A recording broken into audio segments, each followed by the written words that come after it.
Voilà, Madame, Messieurs, ça a toujours été un plaisir pour moi de vous retrouver pour les comptes de ces magazines Questions électorales. C'est votre magazine qui vous parle comme ça des élections. Vous le savez, tout comme moi, que le train de la CENI est déjà en marche. La CENI ne joue qu'à l'organisation des élections et il faudra le dire, des élections crédibles et transparentes. Déjà, nous sommes à l'étape de dépôt des candidatures pour la présidentielle. Vous le savez, tout comme moi, qu'il y aura élection le 20 décembre 2023. Bienvenue à vous. Alors, je ne suis pas seule sur ces plateaux, je suis accompagnée de mon invité. Il s'agit de Monsieur Boss Bosengé. Il est cadre de l'UDPS. Boss Bosengé, bienvenue. Merci madame et bonjour. Merci d'avoir répondu à notre invitation. Je vous en prie. Ok, c'est un plaisir pour moi de vous retrouver aujourd'hui. Alors, vous êtes cadre de l'UDPS. Comment ça se passe dans votre parti, le parti au pouvoir? Merci pour la question. Tout va bien Okay. au sein du parti. Après les congrès, il y a notre avis, c'est-à-dire il faut préparer les élections et nous nous préparons en conséquence. Pour les élections. Oui. Vous voulez donner un second mandat au chef de l'État, Félix-Antoine Tshisekedi Tshilombo. Je sais que vous êtes dans les partis au pouvoir, mais je me pose la question, pourquoi? Écoutez, la vision du chef de l'État touche plus d'un et nous nous disons c'est les moments ou jamais. Parce qu'il a beaucoup à faire pour le pays, pour la nation. Oui. Seulement, le temps qui lui est imparti, il ne pourra pas tout réaliser. Okay. Et nous pensons fermement que c'est un mandat, il pourra faire mieux du Congo. Ok. Alors, quand vous dites qu'il pourra faire mieux, 5 ans, c'est trop peu. Il y a de ceux qui se posent la question de savoir qu'est-ce qui a été déjà fait et qu'est-ce qui reste à faire. Il a fait beaucoup de choses, beaucoup de réalisations. Malheureusement, le peuple congolais aime, comme j'ai toujours dit, le système de je dois s'aimer aujourd'hui, je dois récolter aujourd'hui et manger aujourd'hui. La patience n'y est pas. Dans notre bibliothèque, la patience, c'est comme un fruit amer. Certes, elle est amère, mais elle apporte un fruit délicieux. Et nous voyons aujourd'hui, il y a beaucoup de réalisations sur la gratuité, sur le soin des santé, et il y a beaucoup encore en gestation que le peuple est en train de voir. Aujourd'hui, on peut circuler aisément. C'est vrai qu'il y a encore des embouteillages, mais on voit que ça se décompte petit à petit. C'est dans la vision et nous allons petit à petit pour finir ces problèmes. Et avec un second mandat, nous pourrons ainsi maintenant juger, dire ce qui a été fait, ce qui n'a pas été fait. Alors, vous parlez de la gratuité de l'enseignement, ça, on le sait. Aujourd'hui, on a ajouté la couverture sur la santé universelle. Ça, c'est quelque chose d'encouragé. Mais il y a un slogan que vous de l'UDPS, vous chantez souvent. Le peuple d'abord.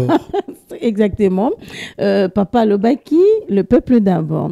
Alors, quand on parle du peuple d'abord, permettez-moi, monsieur Boss, les Congolais moyens voient directement le ventre. Très bien. Les Congolais moyens se disent le ventre affamé n'a point d'oreille. Est-ce que vous pensez que le 5 ans du président Félix-Antoine Tshisekedi, le chef d'État a su répondre aux besoins sociaux de la population? Dire qu'il a répondu valablement, pour l'instant, je dirais, il ne faut pas mentir. C'est un processus. Vous savez, rien ne commence aujourd'hui et se termine aujourd'hui. Okay. Il est en train de travailler dessus sur sa table. C'est le peuple d'abord qui prime. Mais un peuple, pour s'y retrouver, doit avoir des infrastructures, en bonne et due forme, doit avoir un pays en paix, doit avoir une nation équilibrée et s'y retrouver chez soi avec un ventre bien apaisé. Et pour ce faire, ce n'est pas seulement les présidents. Aujourd'hui, la nation congolaise, je le dirais, je suis congolais aussi, nous devenons un peu fainéants. Jadis, nous plantions de matembele derrière nos maisons. Oui. Pour en manger, ce n'était pas le président Mobutu qui venait cueillir pour nous. Nous plantions de mangues au-devant de chez nous, les manguiers étaient là, ce n'était pas le président Mobutu. Le président dit le peuple d'abord, c'est-à-dire quoi? C'est d'abord le social des Congolais. Quand le social est équilibré, le social est stabilisé, le reste s'ensuit. On ne peut pas dire que je vais manger et qu'après, quand je suis malade, il n'y a pas de soins de santé appropriés. Et le peuple congolais, on peut lui donner tout aujourd'hui. Et déjà, sa façon de gérer cette nourriture, c'est pas la meilleure des façons. Vous voyez un peu ça. Et déjà, on ne contrôle pas notre alimentation. On se retrouve malade. On mange mal.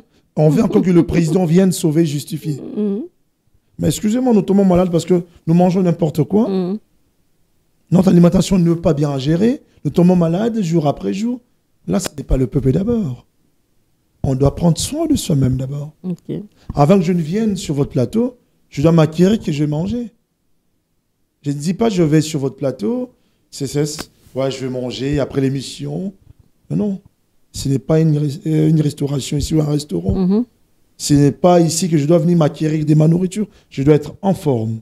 Même s'il fallait manger un petit gâteau, l'essentiel, mon ventre n'est pas troué. Le peuple d'abord, ce n'est pas d'abord la nourriture. Donc, il faut que les gens comprennent que le chef d'État essaie de faire de son mieux pour faire sortir les pays dans ses gouffres. Oui, ce n'est pas lui seul. C'est avec l'aide de la population, avec l'aide de ceux qui travaillent avec lui. C'est quand nous sommes toujours des crier, des prôner, nous voulons des gens dignes auprès du chef de l'État. Ceux qui apportent le meilleur d'eux pour l'avancement de la nation, pour que le peuple se dise, oui, nous avons un président et avec des collaborateurs dignes d'être appelés décidons. Ok.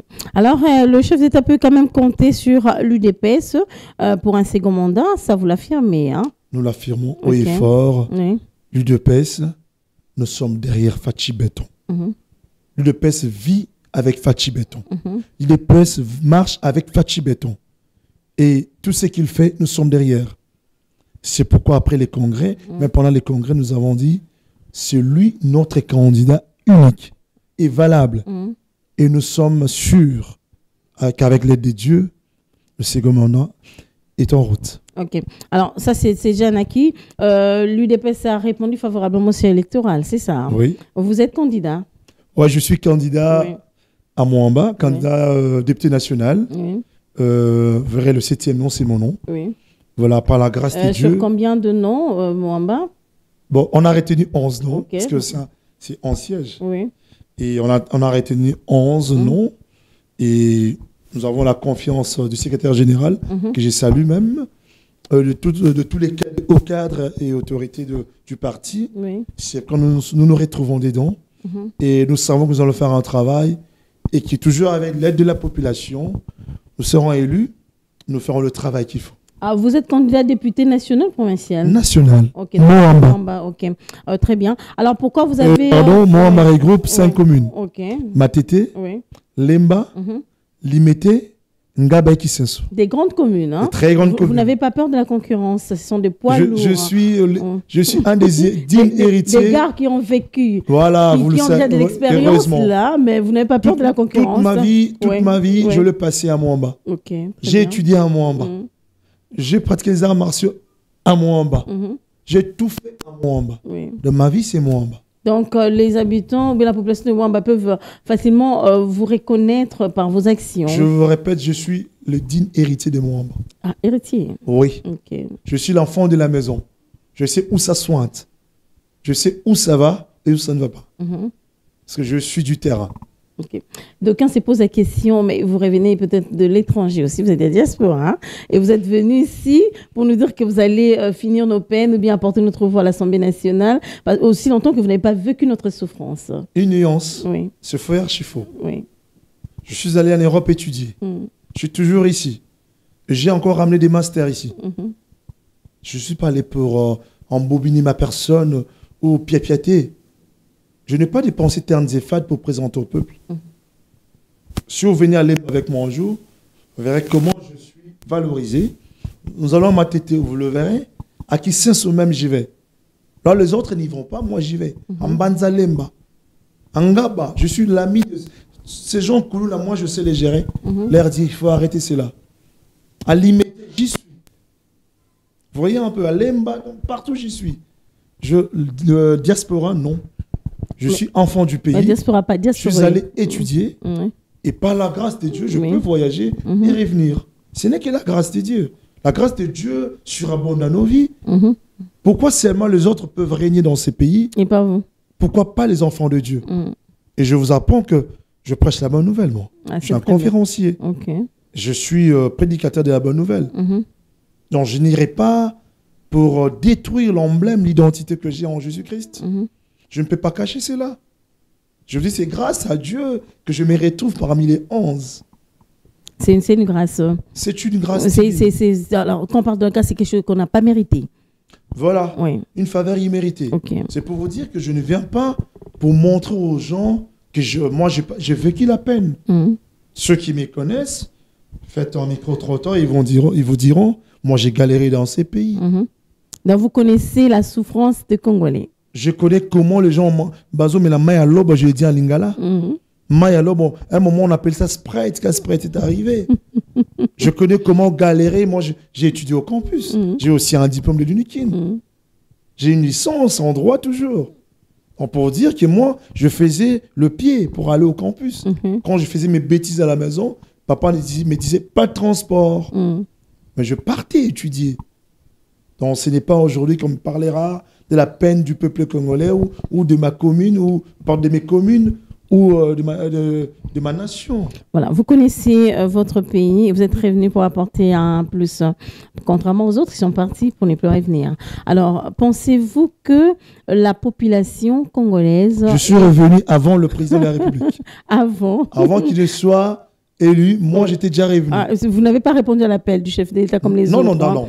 Comme qui moi, dit, j'ai accompagné les gens de la diaspora le disent souvent. Hein. Nous sommes venus répondre au challenge, à l'appel du chef de l'État. Mais vous êtes venu avant l'appel du chef de l'État. Je suis venu avant oui. Et j'accompagne le chef de l'État dans sa vision. Oui. Et je fais bien mon travail. Je ne suis pas un mendiant politique. Oui. Je fais le travail comme il s'y doit. La méritocratie est mise pour moi. Ok. Alors, pensez-vous que la population congolaise est prête à affronter les élections? Puisque vous êtes un homme de terrain, vous vivez avec la population. Vous pensez vraiment que cette population est prête à affronter les élections? La population, je dirais, elle est prête, oui. Je dirais aussi non. Ok. En ce sens qu'on devra nettoyer la mentalité de la population. Les élections, ce n'est pas des compromis. Où on doit vous donner des polos, des chinchards, du riz, pour être élu après. Mais vous allez donner quand même. Ben, je vais vous répondre jusqu'à la fin. Okay. C'est ainsi qu'on se retrouve quand ils sont élus, les autres, ils oublient que c'est les palais du peuple. Pourquoi? Parce qu'ils avaient sémé, ils ont récolté. Ils n'ont plus rien, ils n'ont pas des comptes à rendre à ces gens-là. Si la population devient consciente, vote utile, cette population ne sera jamais dans les regrets. Donc je pense qu'elle est prête, elle sera prête si elle prenait conscience. Mais si elle est toujours cette population jadis qui devrait, député, honorable, cette population ne va pas s'y retrouver. Parce que moi, j'ai toujours dit, quand on va au palais du peuple, c'est pour parler pour le peuple. C'est pas pour recevoir le présent. C'est pas pour arranger les routes. Un député, c'est pas son rôle. C'est pas même le rôle du député. Ce n'est pas son rôle. Mais vous êtes bien entouré, je vois là dans nos murs, les gens qui vous accompagnent, ce sont les membres de votre famille?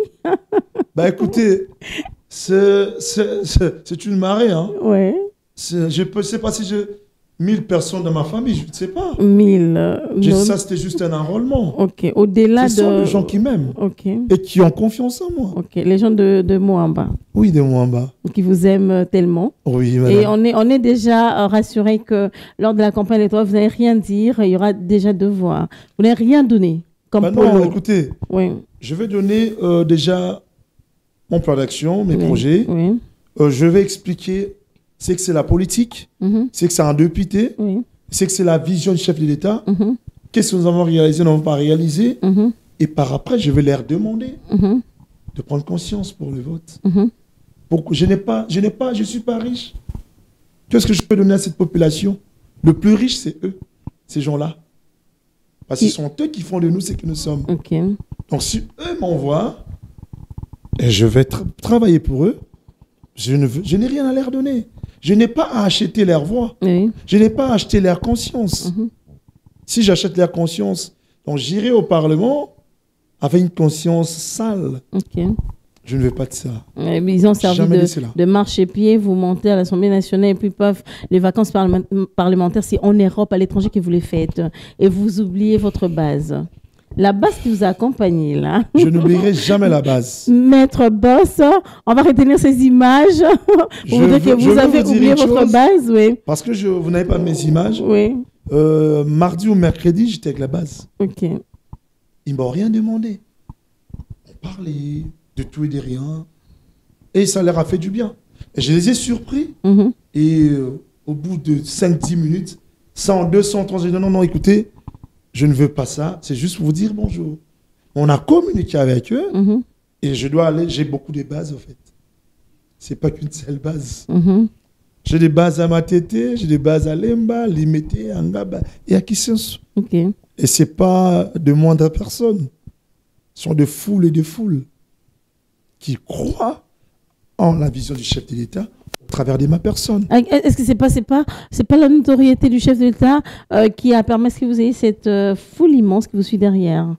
Excusez-moi, je ne veux pas être conquérant du chef de l'État, oui. Mais je suis très connu à Moamba. Ok. Je suis très connu à Moamba. Moi, je peux battre campagne pour le chef de l'État tout seul à Moamba. Parce que les gens m'écoutent, en fait. Ok. Alors, vous croyez à la crédibilité de la CENI, puisqu'on parle des élections. Vous pensez que la CENI sera à mesure d'organiser des élections crédibles dans un laps de temps avec toutes les tensions possibles? On parle de la situation de l'Est, on voit le carnage du Goma, on voit la situation de Koulouna, de kidnapping. Vous pensez vraiment que la CENI sera à mesure d'organiser des élections? En d'autres termes, est-ce que les conditions sont réunies? Répondre à la place de la CENI serait très difficile, vous savez. Vous êtes analyste politique. Oui, c'est vrai. Oui. La CENI n'appartient pas à l'UDPS déjà. Au regard des choses, en tant que politique. Au regard des choses, oui. Les analyses politiques, déjà, on a du retard, ça vous le savez. Les numéros ne sont pas encore sortis jusque-là. Ils ont avancé encore les quelques jours. Oui. Et c'est là le souci, en fait. Ils nous ont promis qu'ils vont rattraper le temps perdu. Et ce n'est pas à nous de gérer cela, mais ils doivent respecter les calendriers pour que nous puissions passer aux élections libres et transparentes. Mais si il y a Anguille de coq à jambe, qu'est-ce qu'on va faire? On va se plier à toute décision émanant de la CENI. Mais nous sommes tellement prêts que nous voulons que ça puisse se passer maintenant.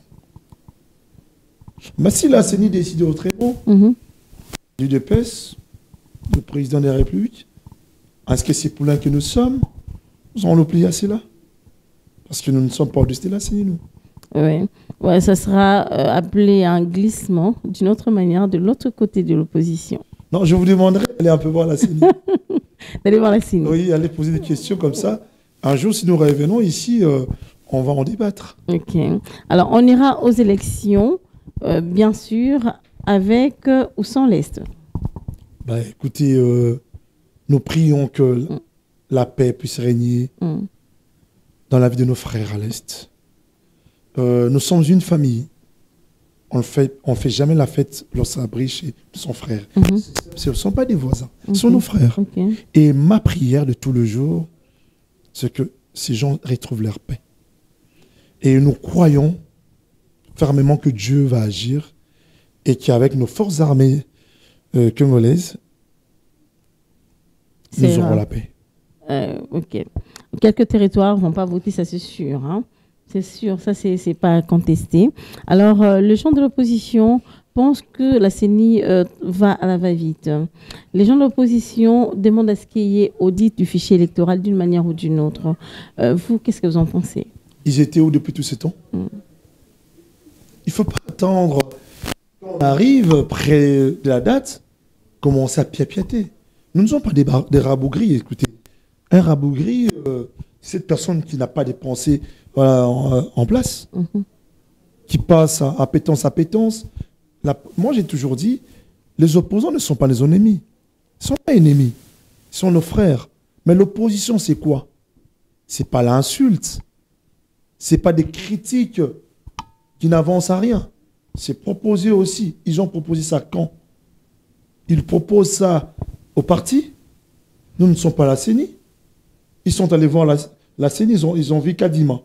Ils ont trouvé des solutions ensemble. Il a essayé quand même de les contacter personnellement. Mais quand ils se sont vus, ils disaient autre chose. Mais après, ils rencontrent autre chose.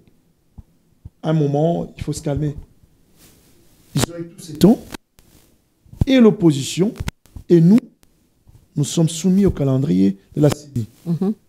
Les autres ont dit qu'ils ne vont pas postuler, ils ne vont pas déposer, mais je vois tout le monde vient. Mais ils ont comme des cartes d'électeurs. Ils ont des cartes d'électeurs et je vois, nous à l'UDPS, je vous apprends une chose. Oui. Mes petites sœurs, vous ne les verrez jamais suppléantes, jamais. Ah, vous n'avez pas fait cela. C'est interdit. Okay. Le membre de famille sont des suppléants. Il n'y en a pas. Oui. Mais allez vérifier tout ce genre. Vous prenez votre femme, votre enfant. Ils ont pris leur fille, leur fils, leur beau-frère. Ils l'ont fait. Mais ce sont les mêmes gens qui disent qu'ils sont opposants, qui sont contre la CENI. Comment on retrouve leurs soeurs, leurs filles et leurs fils? Dans l'UDP, ce n'est pas comme ça. Je pouvais vérifier. Mes petites sœurs ne sont pas dedans. Ma famille n'est pas dedans. Et vous verrez même avec le secrétaire Kabouya, ce n'est pas le membre de sa famille. Je ne sais pas quelle opposition. De quelle opposition on parle d'abord? De quelle opposition on parle au Congo? Non, vous niez qu'il y a l'opposition en RDC. Je ne dis pas qu'il y a l'opposition, mais la façon de faire, c'est ça qui fait mal. La procédure, elle est très mal engagée. Les vrais opposants proposer des solutions. Là, ils se sentent que rien ne marche. Ils ont déjà proposé quoi depuis quand? Je respecte tous ces opposants. Mais ils doivent faire les choses comme il se doit. Il ne faut pas nourrir d'espoir à ces peuples et détruire leur mentalité. Mais ils font seulement ce que vous avez fait avant. On a fait quoi, nous, avant? Vous vous opposez aussi, comme... Mais non, notre position, c'était radical. Ouais. Il y a une différence entre les deux. Non, on n'insultait pas. On revendiquait la démocratie dans ces pays. On revendiquait d'honorer le peuple congolais, la nation congolaise, de valoriser l'État. L'UDPS n'a jamais insulté qui que ce soit. Mais quand ils ont commencé à chercher l'UDPS, on veut sortir aussi nos griffes. Mais après, on a dit, on ne va pas être comme eux. Vous savez, quand un fou vous lance une pierre et qu'il vous rétorquez, vous êtes traité de fou ou de fou. Regardez ces deux fous-là. Voilà. OK. Mais Maître Boss, est-ce qu'il y a la tolérance au niveau de candidats? Entre nous, Moamba? Ou Moamba, tolérance en termes politiques, en termes généraux. Jusqu'ici, il n'y a pas encore eu des bagarres entre nous. Il n'y a pas eu des blessures volontaires. Il n'y a pas eu de mauvaises langues. On s'y respecte. Chacun est dans son coin. Et quand nous sommes convoqués auprès des autorités du parti, tout le monde vient. C'est comme une famille, en fait. Une vraie famille politique. Alors, on va parler de l'Union sacrée. Vous êtes le parti au pouvoir. Oui. On parle de l'Union sacrée, il y a des partis qui sont venus se rattacher, pour dire, et c'est genre les termes, rattacher à vous, pour soutenir la vision du chef de l'État, ramener un second mandat au président Félix-Antoine Tshisekedi Tshilombo. Mais d'aucuns pensent que l'UDPS a une sorte de suprématie. Donc, comme qui dirait, nous sommes vraiment le fils aîné du parti. Donc, vous avez une suprématie de l'Union sacrée. De l'Union sacrée, voilà. Alors, est-ce que vous savez bien collaborer avec ces autres partis de l'Union sacrée? Nous collaborons très bien. La suprématie, excusez-moi, on peut pas le refuser. C'est que l'UDPS est là depuis très longtemps. Ce sont de nouveaux partis. Ils viennent vers nous parce qu'ils croient tous. Ils croient en la vision du chef de l'État. Sinon, ils ne seraient pas là. Et je vous apprends que l'Union sacrée a été lancée par nous, ce n'est pas par eux. L'initiative, c'est l'UDPS. L'initiatrice aussi, c'est l'UDPS. Oui. Et comment voulez-vous que moi, je suis papa de la maison, qu'un enfant vienne me commander, me diriger? Là, ce sont des enfants. C'est pas de Non, des enfants. Dans l'exemple. Oui. Ils sont venus habiter dans notre maison. Oui. Et nous leur devons parce qu'ils ont des potentiels, ils ont des capacités, ils nous apportent un plus. Vous voyez ce que je veux dire? C'est comme si on faisait des échanges. C'est comme un système de troc. Et même dans l'Union sacrée, vous verrez que dans les listes qui sont là, ce sont des listes respectées aussi. L'UDPS respecte ses candidatures. Nous allons tous en campagne, nous allons tous pour élire le chef de l'État avec une majorité écrasante. Quand je dis bien, plus qu'écrasante même. Et vous verrez cela s'accomplir. Donc vous êtes trop sûr de vous, là? Ben, on est sûr, parce qu'avec Dieu, nous ferons des exploits. Donc ces partis-là sont bien traités. Il y a une certaine collaboration dans tous les partis, que ce soit l'UDPS ou bien... Ils sont déjà venus se plaindre ici? Non, on reçoit tout le monde. Bah, quand ils viennent, ils disent quoi? Je ne peux pas Vous le avez dire, la réponse.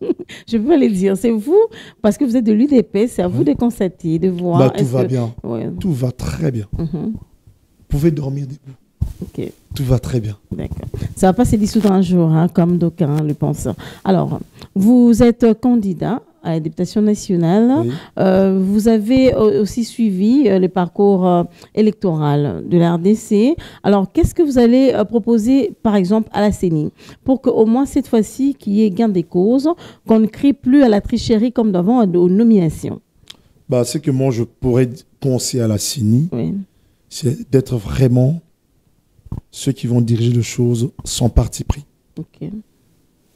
Tu ne regardes pas le président actuel, notre président, Fachi Béton, qui ne regarde pas les autres candidats, mais qui regarde à leur conscience. Parce que nous, à l'UDPS, on n'a pas besoin de leur aide. Ah, vous n'avez pas besoin de ça. Bah non, la CENI va nous aider en quoi? Nous sommes candidats comme toute autre personne. Qu'ils fassent leur travail comme il se doit, et la population pourra s'y retrouver et applaudir. Ok. Alors, quant à la publication des résultats, vous avez une proposition. Bah, ça, c'est chaud. Ils doivent faire trop attention. Ils doivent gérer les tensions. Parce qu'il y aura toujours des tensions. Au Congo, on peut dormir à 10 heures et à 11 heures, on vous dit on a brûlé ici, on a brûlé là-bas. Il y aura des tensions, mais il faut savoir comment publier ces résultats. Pour qu'il y ait clairvoyance quand même. Il faut qu'il y ait clairvoyance, c'est vrai. Mais si un candidat venait à revendiquer, qu'on lui accorde là. Mais c'est ça le problème. Le problème qui se pose, c'est que, est-ce que vous, candidats, vous préparez aussi vos témoins? C'est ça aussi le problème. Parce que, apparemment, vous ramassez des gens que vous ne connaissez pas. Venez, tel candidat a besoin de témoins, on va vous donner autant. Une personne qui vient comme témoin de Bosengue, qui ne connaît même pas le nom de son candidat, et il vient, il va témoigner. Est-ce que vous avez le temps de préparer vos témoins? C'est une très bonne question. Particulièrement vous-même. Est-ce que vous pouvez Très bonne question. Nous, tout se prépare au sein du parti. Au sein du parti. Et vos témoins sont des membres du parti politique. Oui. Ah bon? On est vraiment organisé pour ça. Oui. Il y a même une formation en vue. Pour les témoins. Mais ça, c'est bien, c'est l'idéal quand même. Voilà. Parce qu'on a vu ça la fois passée, il y a des témoins. Je ne connais même pas mon candidat. On m'a dit de venir seulement soutenir et puis. À l'UDPS, oui. On essaie de faire mieux. Oui. Ce n'est pas un parti parfait. Nous avons aussi les crocagemmes, certes. Mais en tout cas, sur 100%, on est à 75-80. On essaie de mieux faire les choses. Donc, vous enseignez, vous sensibilisez déjà vos témoins pour vous accompagner dans vos élections. Alors, puisque vous êtes aussi avocat, on va parler un peu du dossier Kabound. Comment avez-vous apprécié le verdict final? Bah, écoutez, je n'ai pas été surpris de sa condamnation, certes. Bah, 7 ans, je sais que c'est lourd, c'est trop. Bah, la justice a fait son travail. Si nous croyons en notre justice, nous devons accompagner ces pas. Et je pense qu'il a toujours de moins des recours. Bon, si la justice a décidé ainsi, c'est le verdict final, nous pourrons que nous plier à ça. Parce que ce qui lui arrive peut m'arriver aussi, peut arriver à vous aussi. Mais si on doit commencer à militer contre la justice, on ne va pas avancer. Car, dit-on, une justice élève une nation. Donc, la justice a été juste pour le cas de Kabound, non? Bah, écoutez, je n'ai pas été juge déjà. Mais vous avez apprécié. J'ai apprécié. Oui. Je fais mes analyses aussi. Oui. Je pense qu'on doit faire avec. Donc, s'il a été jugé coupable, condamné, c'est-à-dire qu'il y a eu une infraction. Atteinte à la sûreté de l'État. Oui. La personne du chef d'État est sacrée. Bah, c'est la première institution du pays. Les gens pensent que c'est la dictature. Non. Excusez-moi de vous le dire. On a changé de régime, il n'y a plus de démocratie. Le président n'est en aucun cas dictateur. C'est l'homme le plus cool que j'ai rencontré, moi. Sur le plan politique, bien sûr. Voilà, il sourit avec tout le monde, il ricane avec tout le monde. Mais la loi est dure. Mais c'est la loi. Donc, il devra subir la décision finale de la justice, Jean-Marc Kabound. D'autant plus qu'il était aussi de l'UDPS, mais c'est comme un bref. Bah écoutez, c'est pas l'UDPS qui l'a jugé, madame. Qu'est-ce que UDPS vient faire des dons? Non, c'est juste un modèle, un exemple Oui. pour vous autres là, Très de bien. l'UDPS. Donc, si Oui. moi, je devrais mal me comporter, Oui, oui. ça va m'arriver aussi. Ok. Voilà, c'est pas les premiers, c'est pas les derniers non plus. Mhm, Essayons d'agir mieux et comportons-nous comme il se doit. mhm. Parce qu'on s'est dit qu'on est intellectuel, on est ceci, on est cela, et que nos propos se dégradent de jour après jour, ben, c'est la honte de tout un peuple, une nation, des autorités que nous sommes. Mhm. On doit essayer de faire les choses comme il se doit. Ok. Voilà, très bien, M. Boss Bosengue, nous atterrissons déjà. Vous allez donner votre mot de la fin par rapport aux élections, puisque c'est question électorale. Par rapport à ce qui se passe, il y a le dépôt des candidatures de la présidentielle, la CENI avance à pas de géant, pour ne pas dire à pas des tortilles.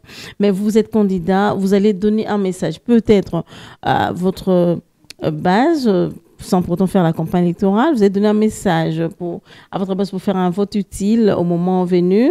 Aux candidats aussi, comment présenter leurs projets de société, projets politiques. Parce qu'on veut quand même qu'il y ait du professionnalisme cette fois-ci. Merci pour la parole. Oui. D'abord, je dirais merci encore pour cette émission Oui. et pour vos questions qui parfois piquaient un peu ma... Non, Non, mais vous avez répondu. Voilà, j'ai répondu. Oui. Et quant à la base, je leur dirais d'être patient, d'attendre les go de la CENI et de voter utile, de ne pas se faire embobiner par les gens qui viendront avec des polos, des t-shirts, chinchard et consorts, parce que nous voulons sortir du ghetto politique. Nous voulons une classe politique consciente qui apporte la joie de vivre au peuple, à la nation congolaise, qui donne le meilleur pour nos enfants. Parce que nous voulons un futur radieux pour nos enfants. Et demain se prépare aujourd'hui. C'est avec vous qu'on peut changer les choses. C'est avec vous qu'on peut accompagner le chef de l'État, Fachi Béton, et que la CENI fasse son travail, et ensemble nous pourrons donner le meilleur pour la nation. Ok. Je vous remercie. Merci beaucoup, Boss Bosengue. En tant que patriote, vous avez lancé un message fort à la population parce que l'avenir, c'est aujourd'hui. Merci d'avoir répondu à notre invitation, surtout à toutes nos questions. Oui. Madame, Messieurs, je recevais pour vous Monsieur Boss Bosengue. Il est cadre de l'UDPS, il est aussi candidat dans le district du Mot-Amba. Dans les jours à venir, il reviendra. Il nous reviendra pour nous présenter son projet politique, son projet de société, qu'est-ce qu'il prévoit pour cette population et il va devoir nous rassurer. Alors, je dis merci à toi, André Caponzi. Merci à Papa Philémon, merci au doyen Papa Freddy, merci à Obed, merci à Emmanuel, merci à Déo, je n'oublie personne. Hein? Merci à Lazik Makoukoula, merci. Madame, Messieurs, on va se retrouver prochainement pour notre numéro. À...